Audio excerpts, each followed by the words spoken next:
Good morning students. आज का जो अपना टॉपिक है वो है पवन।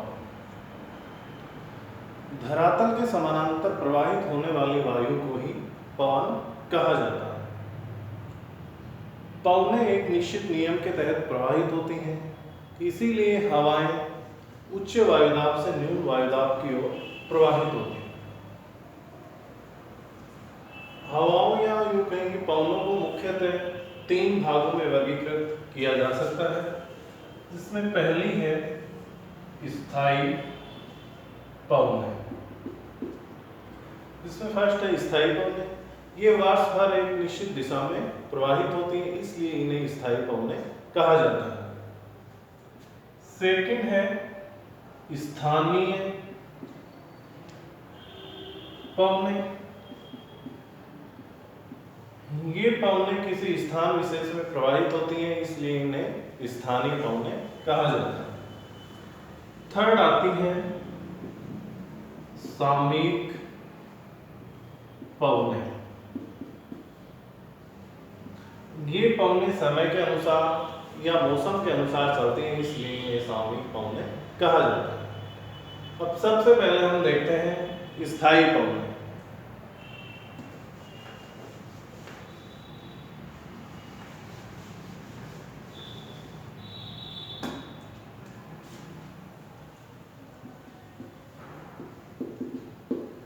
सबसे पहले हम देखते हैं स्थायी पवनें। स्थायी पवनें एक प्रकार से वर्ष भर निश्चित दिशा में प्रवाहित होती हैं, इसलिए इन्हें स्थायी पवनें कहा जाता है। स्थायी पवनों को मुख्यतः 4 भागों में विभाजित किया जा सकता है, जिसमें पहली है डोल्ड्रम पवनें, सेकंड है व्यापारिक पवनें, थर्ड है पछवा पवनें और चौथी है ध्रुवीय पवन।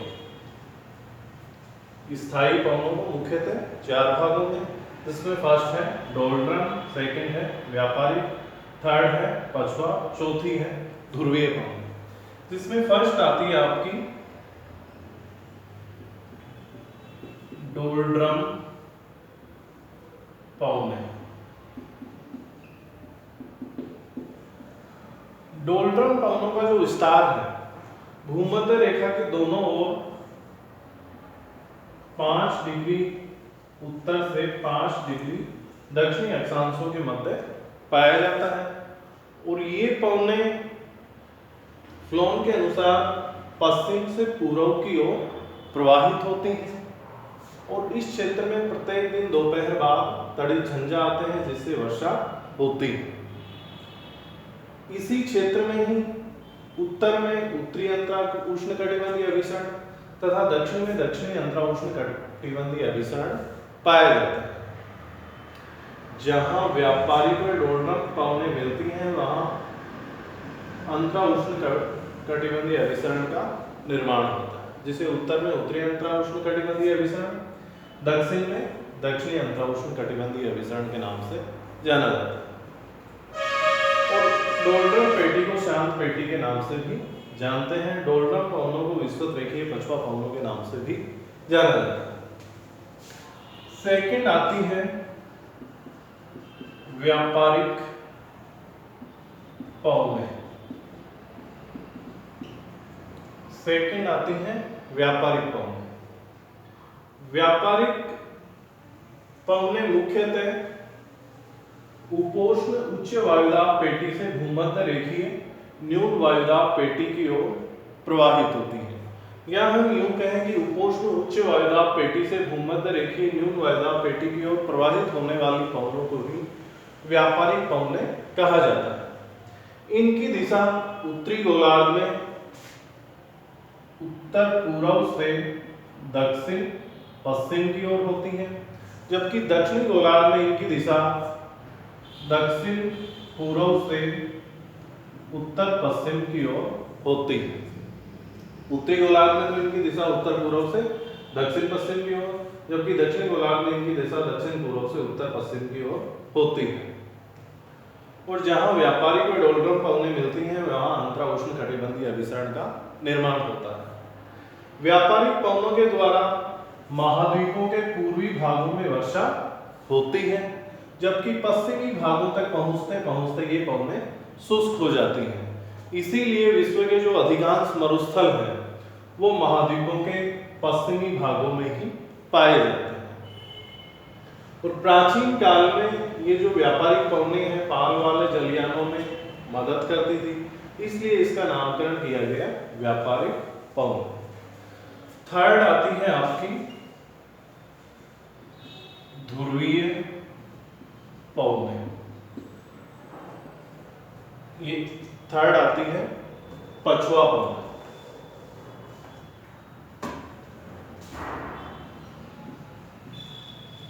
पछुआ पवनें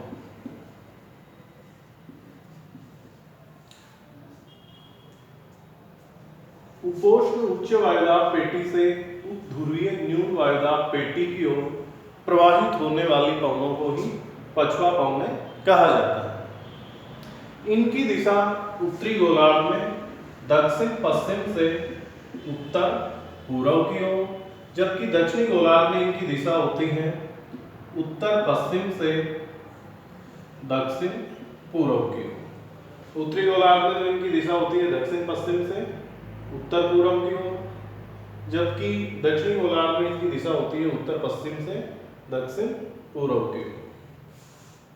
इन पवनों के द्वारा महाद्वीपों के पश्चिमी भागों में वर्षा होती है, जबकि ये पवनें पूर्वी भागों तक पहुंचते पहुंचते शुष्क हो जाती हैं।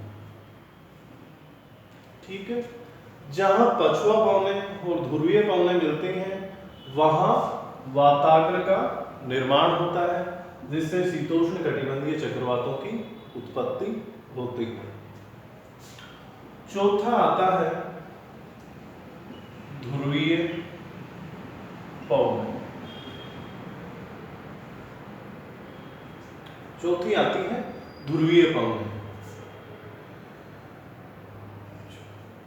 ध्रुवीय उच्च वायुदाब पेटी से ध्रुवीय न्यून वायुदाब पेटी की ओर प्रवाहित होने वाली पवनों को ही ध्रुवीय पवनें कहा जाता है। ध्रुवीय उच्च वायुदाब पेटी से ध्रुवीय न्यून वायुदाब पेटी की ओर प्रवाहित होने वाली पवनों को ही ध्रुवीय पवनें कहा जाता है। इनकी दिशा उत्तरी गोलार्ध में उत्तर पूर्व से दक्षिण पश्चिम की ओर होती है, जबकि दक्षिण गोलार्ध में इनकी दिशा दक्षिण पूर्व से उत्तर पश्चिम की ओर होती है। इन पवनों के द्वारा वर्षा हिमपात के रूप में होती है।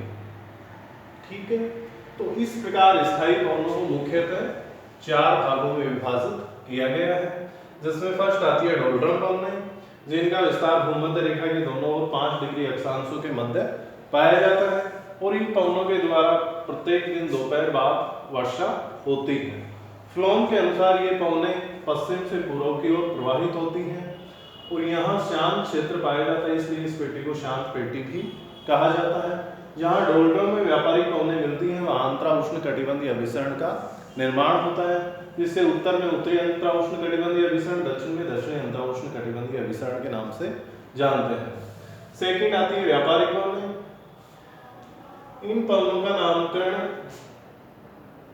व्यापारिक पवनें इसलिए किया गया, प्राचीन काल में व्यापारियों के पाल वाले जलयान इस क्षेत्र से गुजरते थे तो उनको सहायता मिलती थी, इसलिए इन पवनों का नामकरण व्यापारिक पवनें किया गया।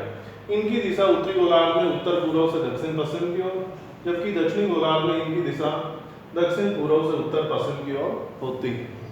इन पवनों के द्वारा महाद्वीपों के पूर्वी भागों में वर्षा होती है, जबकि पश्चिमी भागों तक पहुंचते पहुंचते ये पवनें शुष्क हो जाती हैं। इसीलिए जो विश्व के अधिकांश मरुस्थल हैं महाद्वीपों के पश्चिमी भागों में पाए जाते हैं। थर्ड आती है पछुआ पवनें। पछुआ पवनें ये पवनें उपोष्ण उच्च वायुदाब पेटी से ध्रुवीय न्यून वायुदाब पेटी की ओर प्रवाहित होती हैं। इनकी दिशा उत्तरी गोलार्ध में दक्षिण पश्चिम से उत्तर पूर्व की ओर, जबकि दक्षिणी गोलार्ध में इनकी दिशा उत्तर पश्चिम से दक्षिण पूर्व की ओर होती है। इन पवनों के द्वारा महाद्वीपों के पश्चिमी भागों में वर्षा होती है, जबकि पूर्वी भागों तक पहुंचते पहुंचते यह पवनें शुष्क हो जाती हैं। और जहां पछुआ पवनें या ध्रुवीय पवनें मिलती हैं वहां वाताग्र का निर्माण होता है, जिससे शीतोष्ण कटिबंधीय चक्रवातों की उत्पत्ति होती है। चौथी आती है ध्रुवीय पवनें। जो ध्रुवीय उच्च वायदाब पेटी से ध्रुवीय न्यून वायदाब पेटी की ओर प्रवाहित होती हैं। इनकी दिशा उत्तरी गोलार्ध में उत्तर पूर्व से दक्षिण पश्चिम की ओर, दक्षिण गोलार्ध में इनकी दिशा होती है दक्षिण पूर्व से उत्तर पश्चिम की ओर। इनके द्वारा वर्षा बहुत ही कम होती है, जो वर्षा होती है वो हिमपात के रूप में होती है। ठीक है, तो आज हमने स्थायी पवनों का अध्ययन किया। Thanks all.